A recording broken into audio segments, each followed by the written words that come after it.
สบายดีตอนแรกโอ้ครั้งแรกทุกคนเอ้ยครั้งแรกมาบุกปกติบ่เคยมาบักนี่จักเถื่อนี่เป็นครั้งแรก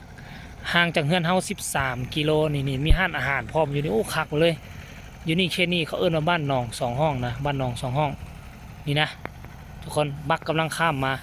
บักก็มี2 ทาบนทาหนึ่งอยู่ลุมทาหนึ่งขึ้นพี่อันนั้นน่าจะเป็นหัวบ้านห่างบ้านผู้ใดอยู่ห่างบ้านก็ขึ้นทาบักนั้นมาแต่ว่ามาลงบักเดี่ยวกันนี่อยู่ฝั่งนี้ตอนนี้ อันนี้คือน้ำเงิมเด้อครั้งแรกที่เข้ามานี่อันนี้บ้านน่าจะเป็นเขตหนองสองห้องตัวนั้นก็น่าจะเป็นทาดินแดงทุกคนบ้านซื้อดังแต่ว่าเขาลูกนี่แนมไปก็เห็นแล้วบ้านเก่าบ้านแกคล้ายๆคือบ้านทรงไทยดำไทยลื้อนี่เฮือนหลังนี้นะทุกคนนี่นะแนมไปนะเป็นเฮือนไม้2 สั้นมึงไหมโอ้คือบ้านบูฮานี่ลีเว้ยมื้อหน้าเขาสิพาทุกคนไปเที่ยวชมเมืองเด้ออันนี้ก็เป็น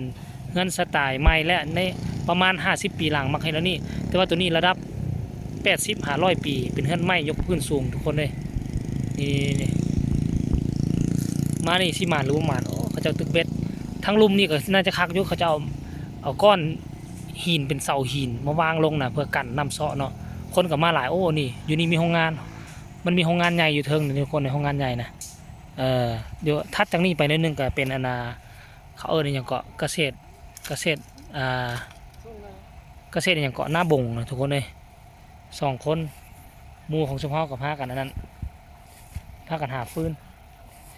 เอาไม่มีโรงงานใหญ่อยู่เหนือนี่ว่าเขาคือบ่เห็นว่ะนี่พนักงานมาเซว่าใส่สุดกับคืนนิคมเลยเฮ้ยบอกว่ารถนิคมมาส่งกันพี่ก็หมักเดือตัวหันโมเมนต์อ่ะเออหมักเดือนะหมักเดือรุ่นใหญ่ได้นี่บนหมักเดือน้อยได้เบิ่งนี่อันนี้หมักเดือใหญ่ฮะดอกซ้อใส่มาดอกซ้อซะบอกดอกหมักเดือใหญ่หมักวานะหมักวาน่ะนี่นะหมักวาใหญ่ได้สำกับปั้นเลยนี่นะ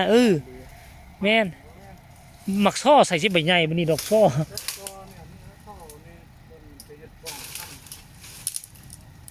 หมักซ้อที่เฮาไปป่นเข้าแล้วเป็นสีนะโมเมนตี้ใบใหญ่บัดนี้ว่าคือว่าเป็นใบน้อยนะ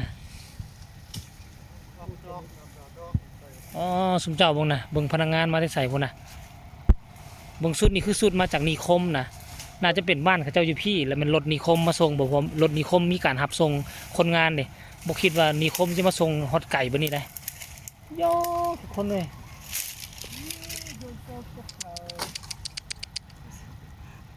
ขั้นช่วงเดือน10เดือน11น่ะโพหัว2 ซุ่มนะ2 ซุ่มอยู่กลางพี่ได้ทัดออกไป3 เมตรทุกคนเลยเอาสรุปล้มแล้วก็เขาก็เอาไว้สำนี้แหละเด้อคลิปนี้ก็ได้เอาสั้นๆฝากก็ไลค์ก็แชร์กันแล้วกันพอกันไหมทาดินแดงสิมานหรือบ่มานเนาะว้าว